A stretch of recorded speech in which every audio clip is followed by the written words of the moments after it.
Qu'est-ce qu'une œuvre? Vous avez toujours voulu savoir ce qu'est une œuvre. Alors, qu'est-ce qu'une œuvre? Eh bien, tout d'abord, il faut savoir que pour qu'il y ait une œuvre, il faut qu'il y ait un auteur. Donc, il y a au départ un humain qui a fait une création.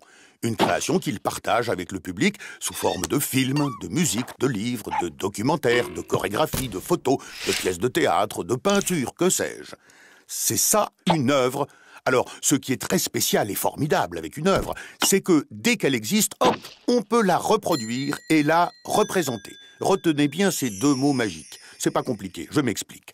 1. La reproduction. C'est comme dans la nature. Se reproduire, c'est faire des petits. Dans notre cas, l'œuvre est recopiée, reproduite sur un support. J'ai bien dit recopier, hein, pas pirater. C'est interdit de pirater, vous vous rappelez. Bon, reprenons.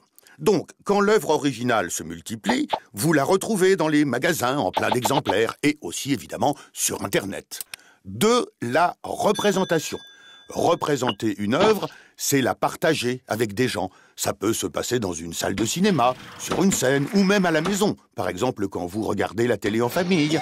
C'est le cercle familial, comme on dit. Alors, qu'il s'agisse de reproduction ou de représentation, c'est l'auteur qui décide où, quand, comment et par qui son œuvre va être utilisée. Il négocie cette utilisation moyennant finance. On dit qu'il perçoit des droits d'auteur. Voilà, c'est comme ça qu'il vit de son travail. 3, eh bien, il n'y a pas de 3. En guise de conclusion, et pour nous résumer, retenez qu'une œuvre, c'est une création qui peut se multiplier pour le plus grand plaisir de tous et celui de son auteur, qui, pour protéger et gérer ses droits, fait partie d'une société d'auteurs. Mais qu'est-ce qu'une société d'auteurs? Ah, ça, c'est une autre question.